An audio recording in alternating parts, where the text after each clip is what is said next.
เรียบร้อยทุกคนเลย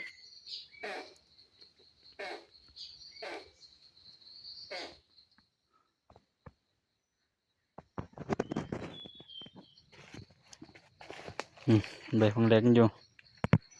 เรียบร้อยแล้วโอ้ยาชางานเลยนี่กันเอาขี้ได้แดงกินดีเอา2 ลูก 3 ลูกยังโอเคทุกคนเลยแต่ว่าขี้ดินถมนิดนึงนะก็แปลงใหม่ละเอาไปตองปกเอามันจะชอบประมาณนี้นะเบิ่งหัวละเบิ่งหัวแบบนี้นะเพราะว่านี่ช่องชอบปลายหา3 โซ่เอากลับทักทายสบายดีและสวัสดีพ่อพี่น้องสบายดีพี่ทุกคน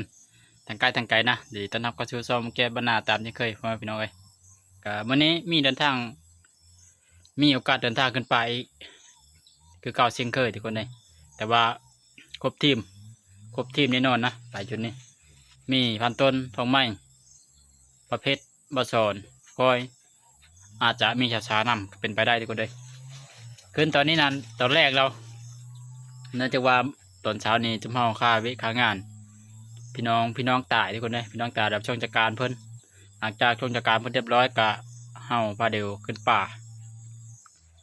4 คน 5 คนทุกคนนะประมาณนี้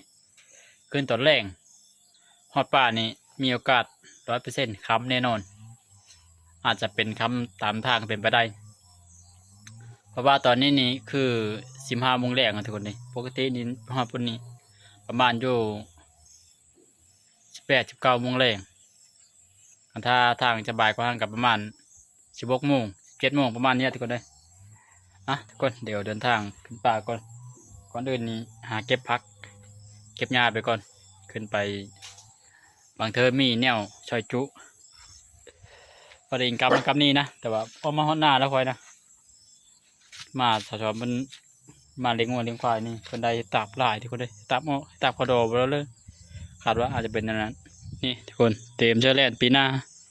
มาลิงการนี่ลีดมันนะดับเนี่ยอันนี้สะชอบเป็นได้นะทุกคนเฮ็ดตับ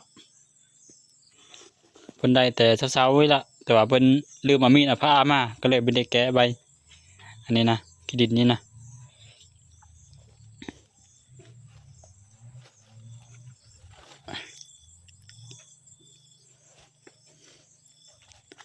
เดี๋ยวเก็บผักก่อนผักก่อน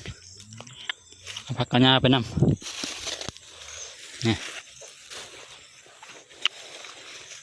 ก็ยังดีนะค่อยเอาวันนั้นได้เอาขี้ฝุ่นขี้งูขี้ควายเชื่อ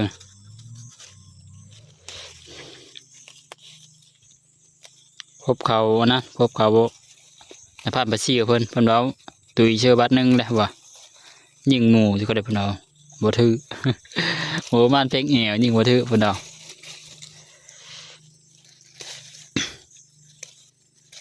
แบมาพักขึ้นทุกคนเลยบางเธอก็ได้แบบบางเธอก็ไม่ได้แบถ้าแบบจะไปไหวก็คือจีไม่ได้แบพักก็งามอยู่ลายอยู่พักกันโอ้พันต้นมันเดินละ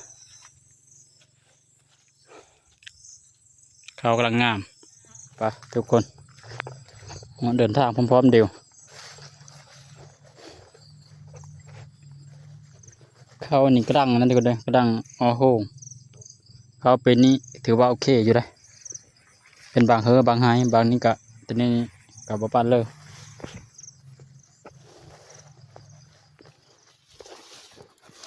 สำหรับการขึ้นป่าก็คือจะดีมาพ้นกับอันนี้ทุกคนเลยรถจักรเข้า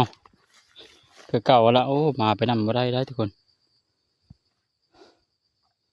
ไปนำเนี่ยมาได้จะขาดรถจักรคนละคันนะแต่ว่ามอเตอร์บนนี้น่าจะขี่กายเลย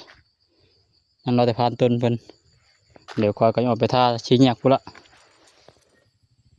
แม่เมื่อเราการต้นเพิ่นมาเลย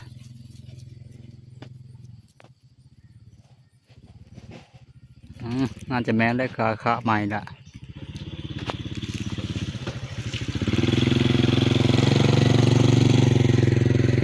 มีแม่นชับเกี่ยวกับพันต้นได้มาฮอดเจอโชคคนรักมาก่อนละสบายดีเดี๋ยวถ้าเรามาได้ก็มีจริงรถอย่างนี้แล้วเดี๋ยวตัวจอดรถให้เดียวกลายมาไปเจ้าอันนั้นจะเนาะมาเนี่ยรับมาเมื่อเราวินะมาเลย ขอหมูยะเฮ้ยเขาบอก เยอะนะ อันน้องพี่โลคือจะพยายามให้จะจ้อยแต่ฟันนั้นฟันหมูเธอเฮวคืนนี่นะบอกไปป้าดีกว่าคืนนะ แม่นแล้วนั่นสิหมูลายนั่น มีโอกาสได้นั่นได้ มันสีเนาะ สีกงไม้อยู่หันนะ พี่ไปเอาตัวเขานั่นนะเขาลายล่ะไปก็มาพร้อม อันนั้นอย่างเงี้ยแหล้วไปก็มีโอกาสจะได้ ทุกคนเป็นนั่นเลยมาเร็วมันถ้าพันต้นบนมาเนาะ มีตัวที่6บ่ มีแน่นอนนะเดี๋ยวเอาทางมันต้นละเดี๋ยวพันต้นในแม่นี่นี่กันเนาะโอ้พันต้นเล็บไปเด้ว่าแบบบังโง่วะ ส่งห้ ช่วงห้ามมีบ่ ำห้ำไปเจอหมูยักษ์ ไม่แม่นแล้วเฉย หมูไปเลย เอาพันต้นไปเป็นเรื่องเนาะ เรียบร้อยเลย ไปพอดีเลยยำหนังเลย ปั๊ ถ้าเราไปหาจำนะปั๊มมาคลิปเอาเลย แม่นบ่นี่บ่แม่นเนาะมาชวนเพิ่นถ้าพันต้นอยู่ถ้าหมอต้นนั้น โอ้แต่ผมไม่มาแล้วอย่างซิปเลย ปั๊มไปคลิปเอาเลยเนาะเห็นแล้วนะ แนว กับดัก ปั๊บมาซิปเลยกันมาซิปไล่มาซิปเมื่อคืนกูตายจนดำหมด ทุกคนถือว่า5 คนเนาะ5บ่5 ต้นได้ใช่ แววให้ ถามเห็นพวกกระเจไม่เห็น เดี๋ยวไปนำพันต้นเพิ่นเด้ ได้บ่ฮันได้ครับ ได้ละใครเราถือชื่อก ระเจบ่แจมันลื่นแล้วมันลื่นแฮงล่างนะ ได้แล้วตัวเพิ่นเด้แล้วพันต้นเพิ่นก็จะเฮ นี่มันหลายเนาะกิโลนึง อันนี้บ่ถือนะ นี่แหละ โอ้กระเจลายครับ จักกระเจแล้วเราเชื่อพระอีกทีเนาะ เจ้าตู้เชฟ ตัวเชื่อจะบ่มี ป่ะทุกคนเดินทางออกพร้อมเดียวทุกคนพันต้นเพิ่นมาแล้วเกณฑ์นี้รถเพิ่นกระเจรถกระเจเฮว่ะ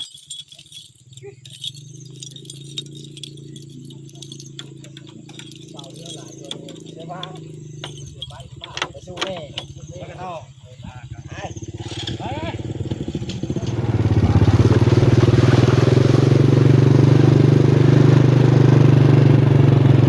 โอ้ทำแล้วป่าวันนี้เถอะ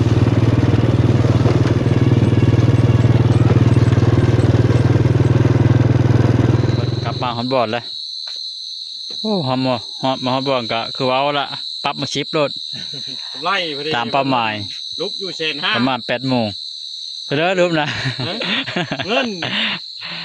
มีเครื่องรูปอยู่เนาะ ไล่ลุกเชน นั่นเดี๋ยวจังน้อยทุกคนเอาไปเปิงหมูเขามาบกบางเธอก็ฮอดแหวเลยวันนี้นะ ลุกนี่ไง มาฮอดคำมืดประมาณ18 โมง8 โมงแรงทุกคนวันนี้หลังจากที่ว่ามาฮอดคอยปังข้าวปันน้ำเป็นที่เรียบร้อยแล้วทำหุ่งประเภทเพิ่นพันต้นเพิ่นบ่ท้องออกไปละอย่างแต่คอยกับประเภทว่าสิออกไปหาการยังเบิ่งหมูมากระบกหมูกินมากระบก แต่ว่ากับรักคอยนี้น่าจะอื่นเช้าไปแบบว่าความโหยไปเนี่ยแล้วก็ไปพระนะความโหยง้อยังน้ำมันหนาวอากาศชื่อว่าหนาวนิดนึงอากาศนะต้นมานั้นต้องชื่อคนเย็นลมแห้งต้องใช้เริ่มเยอะหนาวแล้วทุกคนเลยเดี๋ยวออกไปหาก่อนถ้าวิได้ของกินจับเข้มมะนาวได้มาวันนี้นะเฮ็ดกระยา เป็นประกาศเลย ประมาณนั่นแหละเพราะว่าเฮามาขำทุกคนเลยขำแล้วออกไปด้านแรงท่านไปทุกคนพอหาอยู่หากินพร้อมเดียวออกไปนี่ว่าแต่เห็นนกมันทำนะออกไปนี่นะพอได้มาปั่นมาสอนมันไปกระพันต้นมันนะมาสอนมันนี่ยางกับดักมาสอนกับยางกับดักประเภทเป็นนี่เป็นจะไปเชื่อกับดักคุณเราใช่ตรงคืนเดี๋ยวได้เดี๋ยวเราทาเบื้องเช้าพุ่นละเจ้าหูเจ้าตาไปสบายเนี่ยแล้วก็มันไก่เนี่ยนะสาเหตุที่ยังไม่จะไป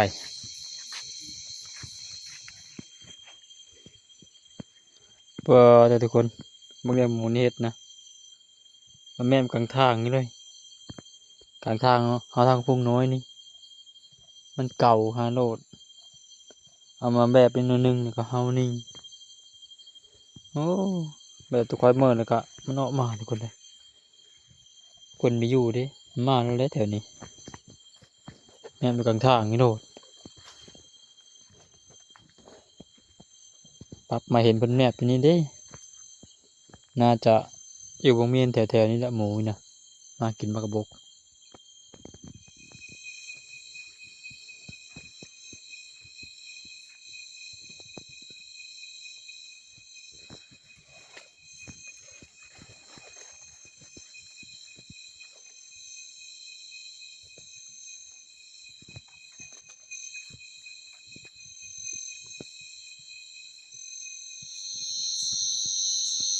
ทุกคนกลับมาหาบอดแล้วได้แต่ไผ่ปะเป็นเมื่อกี้นี้ที่บ้านเฮาถ้ายังไม่มีคนเฮามาจะคนโอ้ตีนหมูนี่ก็เนาะย่างอยู่หมดตึกมาละไผ่ก็จะหมดแล้วทุกคนเลยเดี๋ยวค่อยหาเรื่องเขานำทาเขาเจ้าก่อนทานถึงงานทำมาพอไปได้กินก็ได้อยู่เลยคนเลยเจ้าเขียบมะนาวมานี่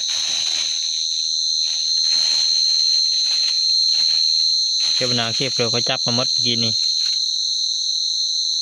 ไปประมาณ2-3 ชั่วโมงแล้วก็ไปเมื่อกี้นะ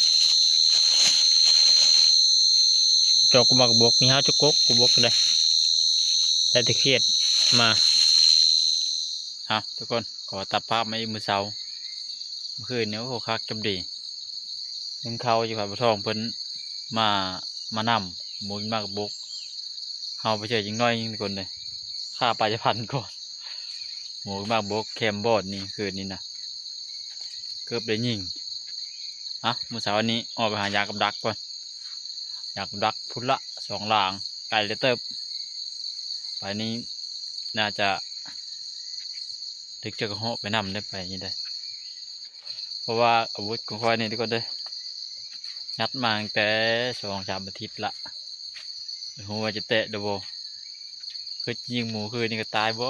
คือในใจในรายการนี้ตามรับชมดีทุกคนหายากับดักหมูกินมากบกแคมมันนี่คืนนี้นะผ่านอ้อกับบุตรทองไปมาลิบป้าจะพันหมูนะไม่ทัน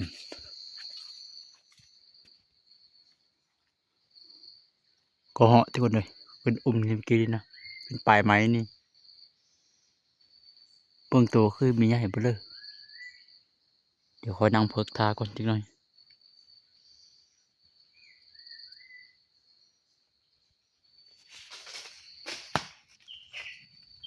เรียบร้อยทุกคนเลยก็เหาะ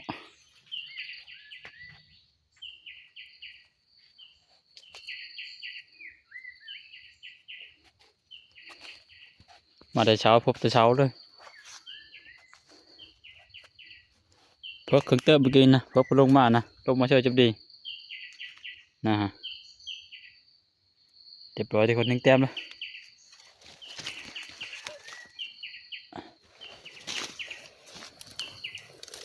ตัวแรกแหกมาน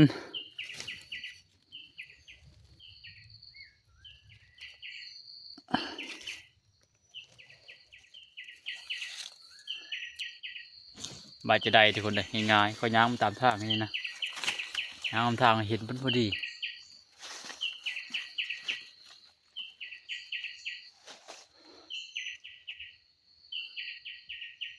ถือว่า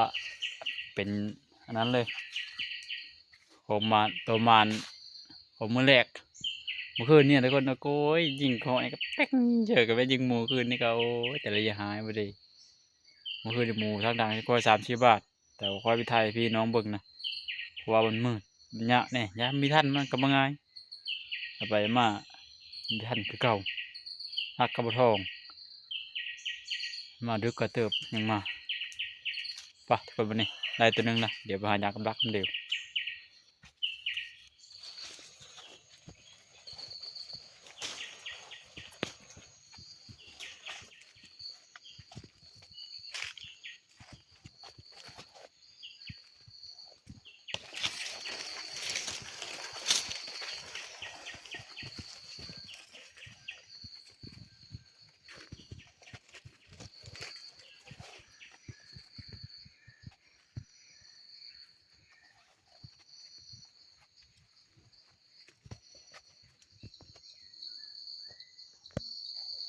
ตกมาเดินได้ทุกคนเลยล่มแล้ว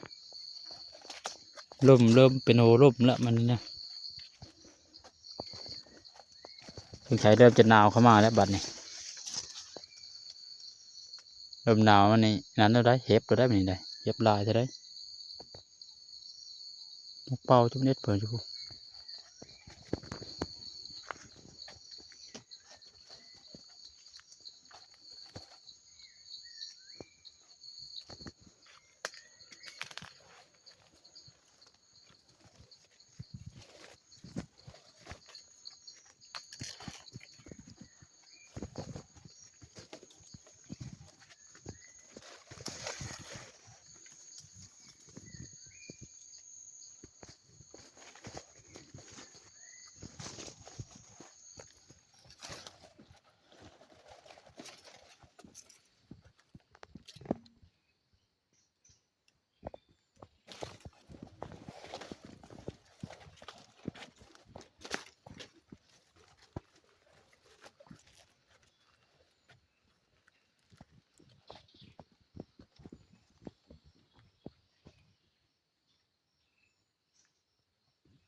ยามนี้ก็แล่นลงอยู่ทุกคนเลยอันนี้แล่นลาวคัดกินนะอันนี้พ่อกระโตมันอันนี้เจ็บเปรย์เลยมาคัดกินน่าจะประมาณบีเฮิงนะน่าจะหวานที่เบิ่งอาจจะนับเบิ่งคัดนี่นะมีแม่นในคนอันห้องกระเตะเด้ไม่แม่นแล่นห้องกระเตะมันจะมีคัดเล็กจำนี่อันนี้พอมันก็ห้อยแล่นนะน่าจะอยู่แถวไม้ใหญ่นะแถวๆนี้แหละนี่ไม้ลำนะมีพบมันทุกคนเลยพบเจ้า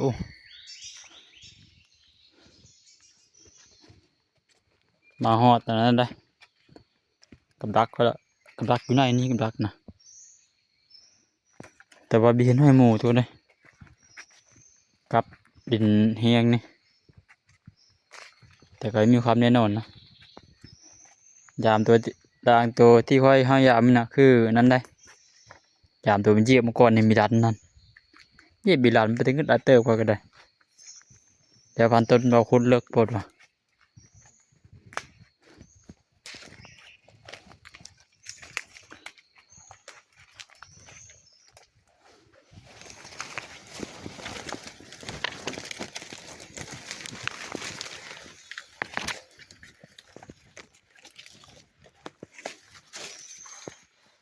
มีมาเคอร์เลย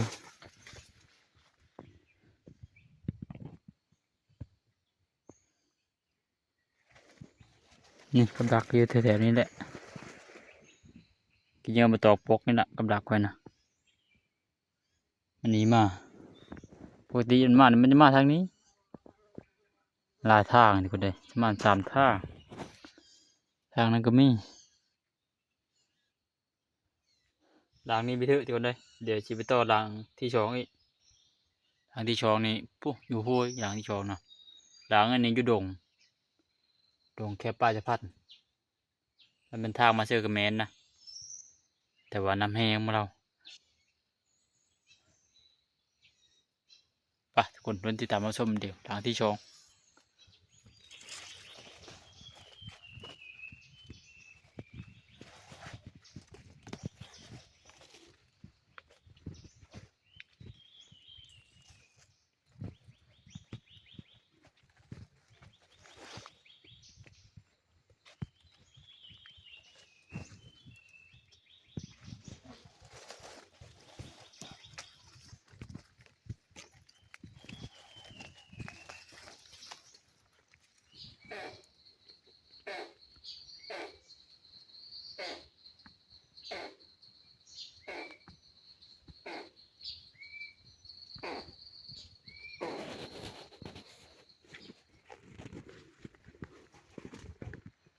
โอ้ทุกคนพวกหาหัวนะเจ็บไปเจ็บละหน้าพวก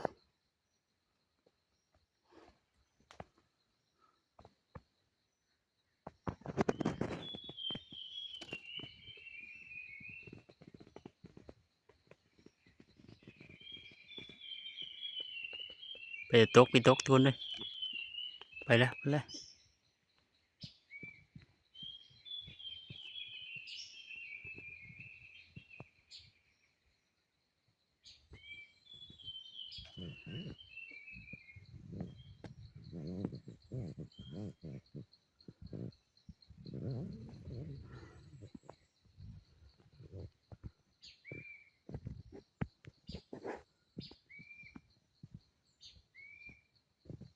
ดูบอกว่า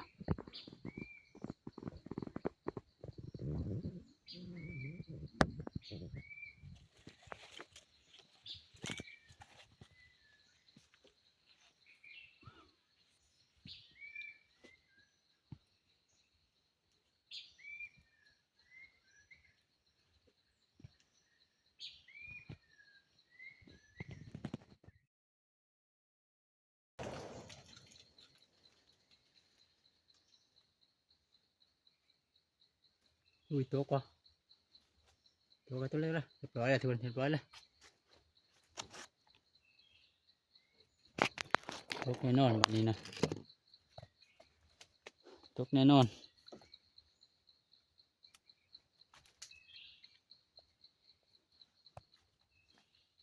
ค้างอยู่ละ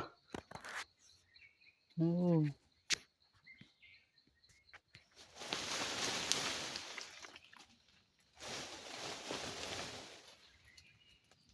โอ้ค้างทันเลย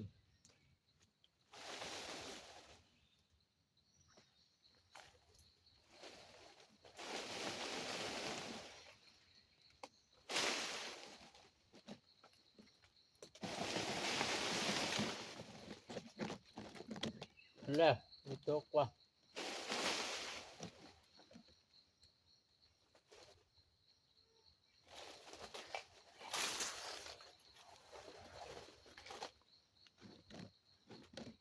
ก็คักงามคักเลยโอ้ยมีตกนี่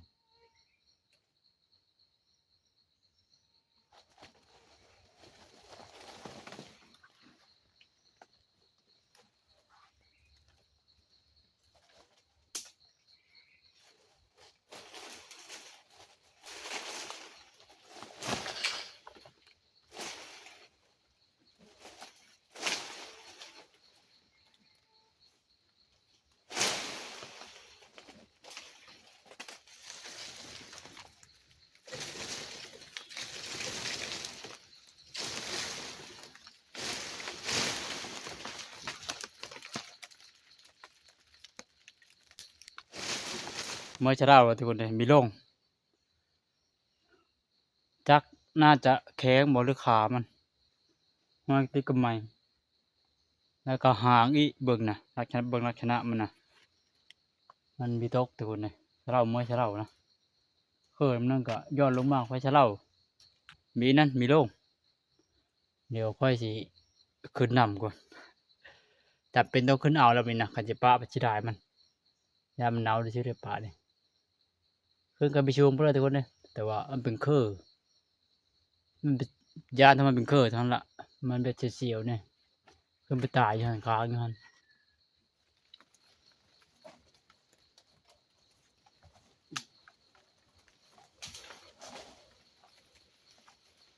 ก่อนเอาไว้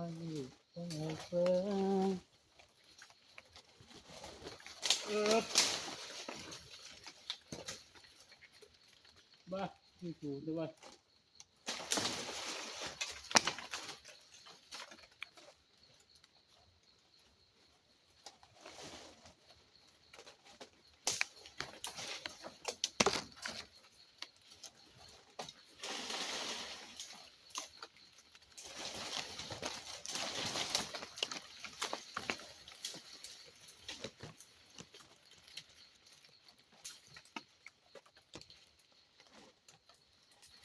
คิดคักแท้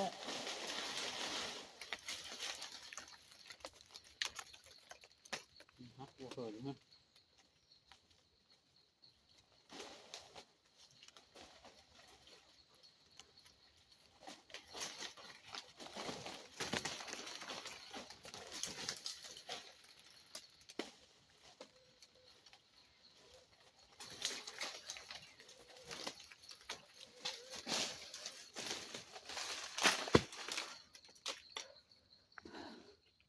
เพื่อจะได้โตทุนเลยแมงงายไปเลย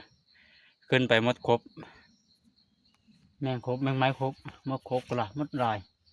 ตกลงมาแล้วขึ้นไปเช้าเดียวตกบล็อกละมันชิรุมพิมพ์เมื่อแต่เช้าบิตกขึ้นไปเมื่อไหร่เติบใบของเล็กอยู่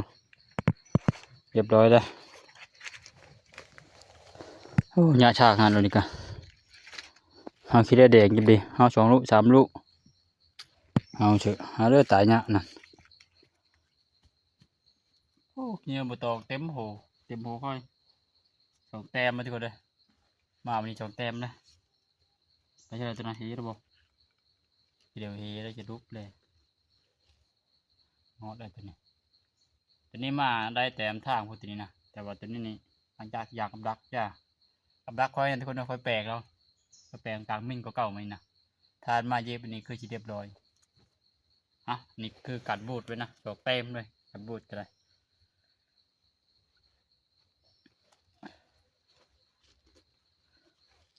เดี๋ยวพยายามกับดักอีกดักนึงก็เมื่อเลยแบบนี้นะกัดบูดได้แล้วดักตัวหน้าทุกคนเลย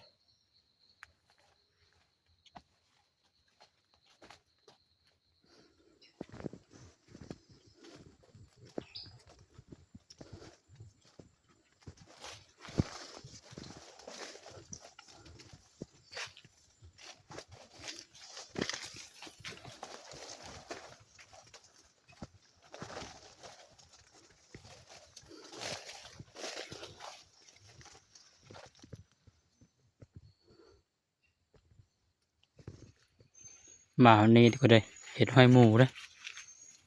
มอนกับดักไว้นะ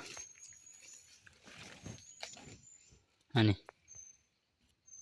มันมาแต่กับดักคอยพูดละมันคือภาพไปได้ยังไงวะอันนี้กับดักไว้เยอะนี่ทุกคนเลยเดี๋ยวเข้าไปเบิกน้ำเดียวว่ามันจะถึกหรือเปล่าอาจจะถึกก็เป็นได้หมูมาแล้วเวียนมาเถิงน้ำมาแล้วมันนี่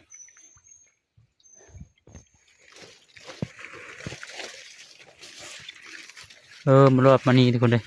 อันนี้รอดมาเติมใหม่นี่รอดมานะปกติมันนี่มันจะรอดพี่รอดมาเติมนี่ผัดมารอดมาพี่ตัวใหญ่หมูตัวนั้นแล้วแม่ไปเลยคนทานี่เอ้าถึงชายมันขึ้นมาแต่บนกับดักครับผมเดี๋ยวไปเบิ่งกับดักดูเดี๋ยวทุกคนเลยมันจะเป็นได้เลยกับดักนี่ขึ้นไปโหยนี่เทิกนี่ถือได้ไหมทุกคนเลยเห็นหอนมาลงตรงนี้ละมันแมบทุกคนเลยเห็นกี่ตัวมันติดไม้อยู่กับวันนี้นะอ๋อตัวทุกคนเอาอีละดักก่อนนะเขาเป็นนี่นะฮะหมูลงมานะตัวโชคโตพลเบิ่งกับดักอยู่นี่ทุกคนบีทื่องึดตายเพราะอะไรตัวนี่ขึ้นมาพี่เป็นทรายไปเลย2 โตลงมาแมบนะตัวนึงเป็นกี่ตุ่มไปอยู่ทุกคนเลยตุ่มไปอยู่ขึ้นเทิกมูตัวนึงนะตัวนั้นรวมตัวนึงขึ้นเทิกเดี๋ยวเบิ่งกับดักเดี๋ยวทุกคนเป็นเรื่องมันคือบีถือป่ะแมบปุ๊บมันแมบนะดักคนอยู่นี่นี่ห้อยมันเลยกะมันบีเจ็บทุกคนเลยดักก็อยู่บริเวณดิมันเจ็บปุ๊บมันรุดไปปุ๊บมันรุดนะแล้วก็แมบเทิงนี่ห้อยปุ๊บเลยโอ้กับดักเป็นเรื่องคือวิรันเดี๋ยวม้ามันกับดักก่อนทุกคนเลยแปลกใหม่นะมันเจ็บก็เจ็บนี่แต่วิรันมันนี่มันเจ็บโมงกันทุกคนเลยมันเจ็บอื่นบุญขานี่โมงก็อยู่นะหมูลูกบุน่าจะใหญ่ประมาณ2 ช่อปลายมันลงอยู่ทุกคนนะคิดว่ามันปะอะไรเดี๋ยวมามันกับดักกันทุกคนเลยมันจะเป็นนั่นเลยแต่ว่าหูอยู่ว่ามันมีเจ็บทุกคนเลยแต่ว่าจะเบิ่งนะมันก็ดินมันถม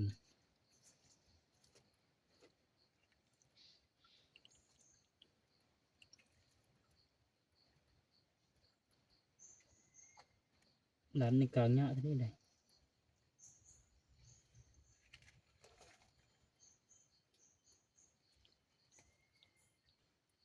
ขาเลยนั่นกันเลยดีเนาะ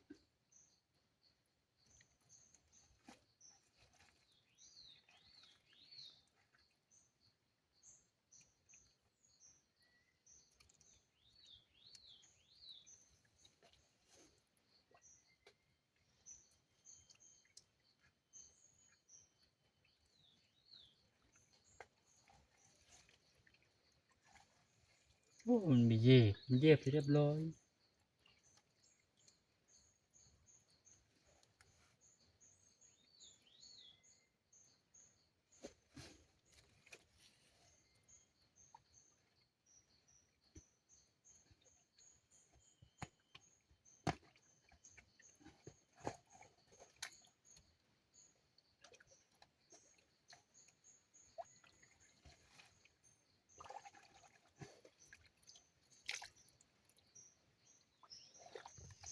ยังโอเคทุกคนเลยแต่ว่าขี้ดินถมนิดนึงนะก็แปลงใหม่ละเอาไปตองปกเอาวันนี้นะก็ขี้ดินเพราะแต่ว่าถมตีนมันนี่มือจนแดงมัดกำอันนั้นก็นี่นะกำรักนิ่มแข็งทุกคนเลยมันจะแข็งมันลงไม่ไหมอยู่มันลงนะนี่วะ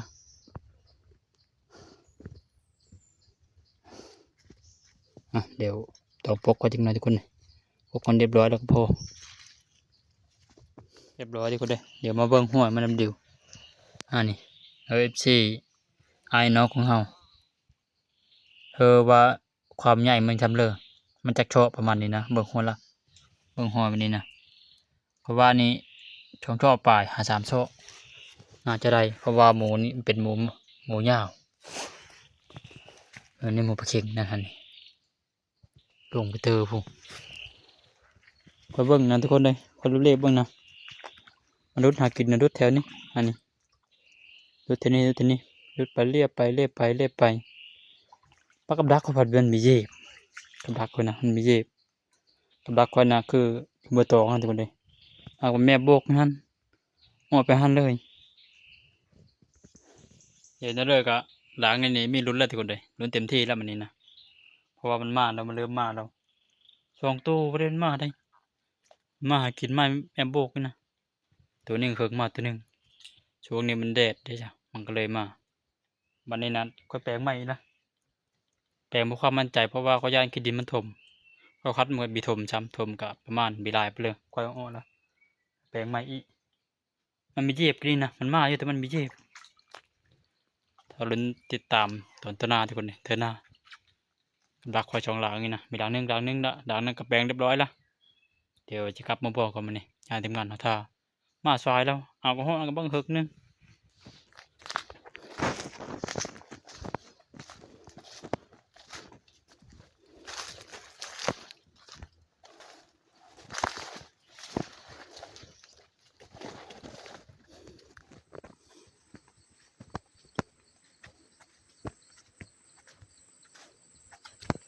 โอ้ฟังทุกคนเสียงลมนะเสียงดังอู้เฉย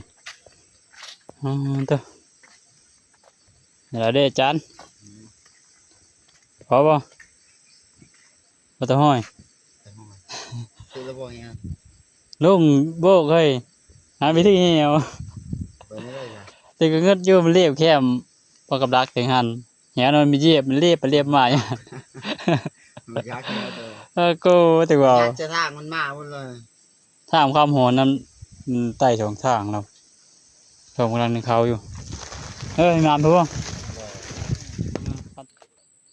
บอกมันทางอ้อนี่ก็ย่างไปบนเด้คุณน่ะ แก้มเนาะโอ้ผีกับห้อยปักมือนึงเราเมื่อเราบีโต๊ะขึ้นเอาอีขึ้นเอาย่านโม่เป็นไงขึ้นเอาชุดในเดียดหนึ่งตกเลยจังละ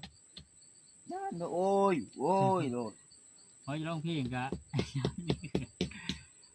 กระบอกหมูกินมักบกกินทรงมือทางมือกายทางแวะทำมะนาวอันเดีย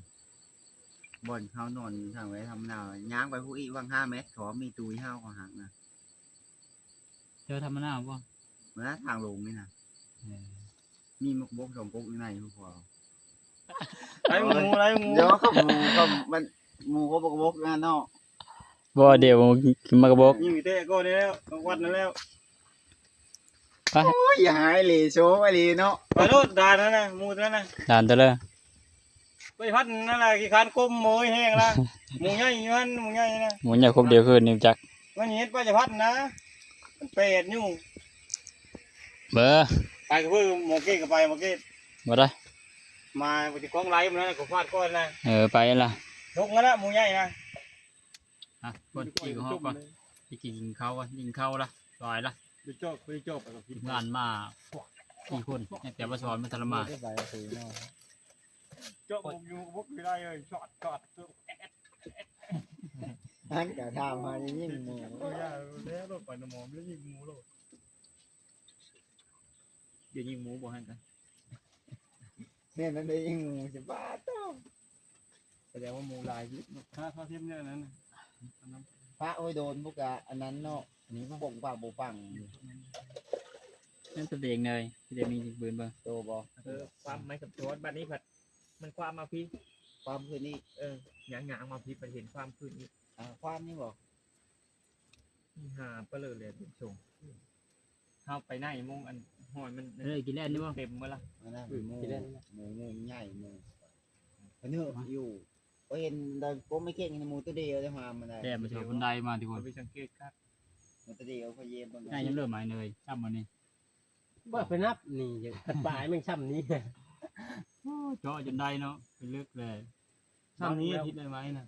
แต่ว่าเจาะเล่ มันแอนนะ ได้เฉย ช่ำนี้ได้ดอกช่ำนี้เฉยเพิ่งเพิ่งเนี่ยอันนี้เจาะชูงเฮ้ยเจาะยุงเงาผัดฮิยุงเงาผัดเจาะผู้อีนิ้วเจาะนิ้วปัก บางไม้ฮักเราไม้นะ ฮักคอยวันนี้นะมันมีทับทาง มาเมื่อไงบักกันฮะลึกเนาะ ตัดปลายมันจะน้อยหนึ่งช่ำนี้แล้ว จำเอสจำได้ไม่ได้รีเลทตัวนั้นเนาะ ไม่ตีไม่ได้แล้ว ทิศนะตัวนี้ป่ะไม่ได้เจาะตายจังดีตัวนี้ทิศ เชื่อ นะห้องอากมันนี่มันนะครับ ไม่ให้นี่ แม่ไม่ให้เลย ไม่ให้จักน้อยจังใหญ่จังเลย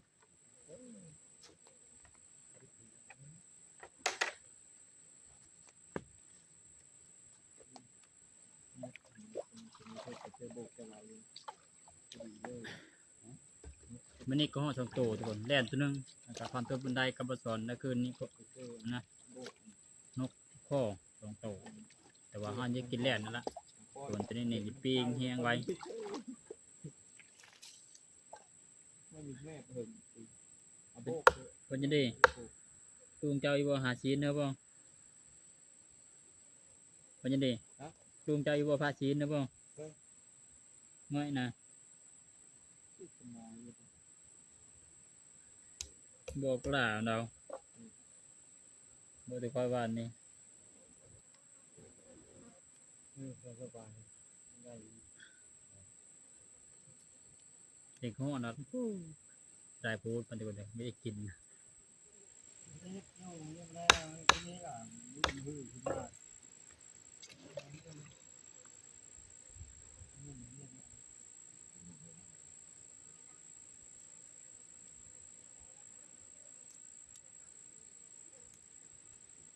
โตนี่เนาะ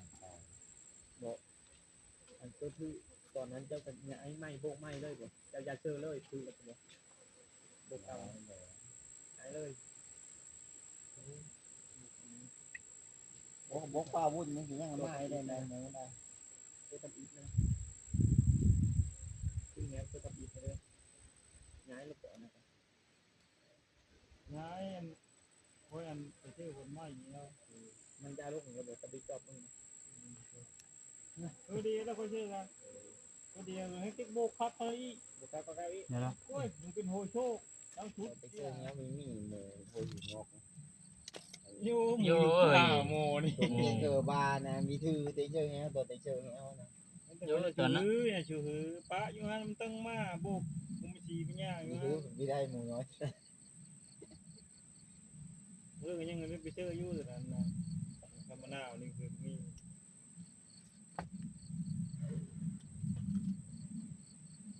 ก็ปีกงานทุกคนเลยปีกก็มากินนี่ชอบเป็นมาโคแลบนี่มันอยู่เว้ย ตัวมันพื้นมันเท่าไหร่มึงเนี่ยมันนะ ตัว เป็นเป้งเป้งอยู่ เป้ง เนาะ เป้งอยู่ นั่นมันก็มัน มันเนาะ ขี้มันค่อยว่ามันกินอิ่มแล้วแท้จริงเหรอมีแต่มันไม่มีหัวไส้นั่นก็ตันคักตันแหน่นะไม่มีกินเลยนี่ ยัดโอ้เราวันนั้นเจ้า โตแล้ว โอ้เช้านี่เห็นด้วยแต่มันควัดดินนี่คิดทุกคนเลยต่ำมาเพิ่นเมื่อกี้นี่ เขาจักเขาไปบักเอาเราไปตุนหั่นกกตาแขนงจะว้าวนะ มันนั่นพาไปคนบ่ชอบบนเฮ็ดขึ้นเมื่อกี้นี่พอผู้ได้แซ่บกว่านี่คอยต่ำปลากระพูเขาฮะได้แซ่บด้วยแซ่บแล้วบ่ ครับรถเก่งนี่เนาะ ใช่ปะ มันต้องเข้าเด้อตา เก่งแล่นเชื่อพักกินเลิศทุกคนเลยแน่ชิ้นมันนะ น้อง ตอนมันนะ ตาดำควบตา จำเลย มันแข็งแน่ดีนะ มันปน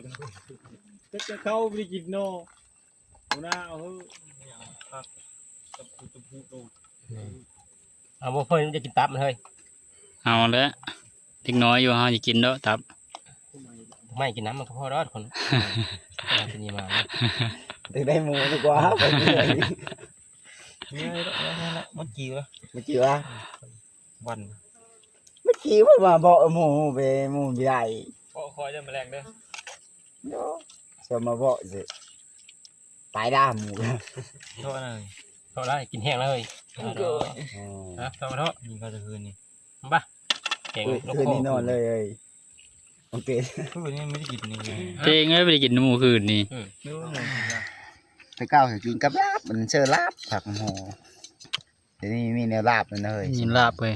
เราโคสองตัวเยอะแล้ว ข้อกับลาบบิได้ กอยเท่านั้นก็หอม กินเล่นแซ่บไปเลย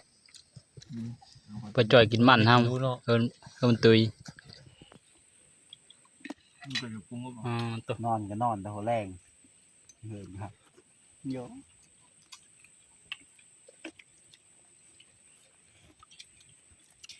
9 โมงรับอ่ะ โอ้ยมีเมนอนตัวแรงก็ได้มาไหมทุกคนกินข้าวน้ำเดียว วันจริงๆเลย2 คืนแล้วยึดตุยหนอกมันเลย มัดมานี่เลยทำไทยพี่นางกิน มัดตับเลยหลายคำ ได้เพียได้ปีนะครับทำอยู่แบบ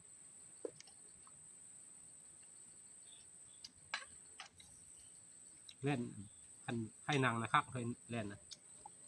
ดูแต่ไข่ก็ เมนูไงวะ ผ่านใหญ่ซื้อมาแล้วดีแล้ว ทุกคนข้าวกินน้ำยามาเบิ่งปีงเขานี่ปีงก็เหาะสองตัวหางกระพีเนาะแล้วก็นกข้อสองตัวมันนี่เลยมันคักเลยปีงไว้อย่างนี้นะกันแมลงกันฟูนแมลง แมลงโอ้ยพายพายมันแล้วแมลงนี่เบิ่งนี่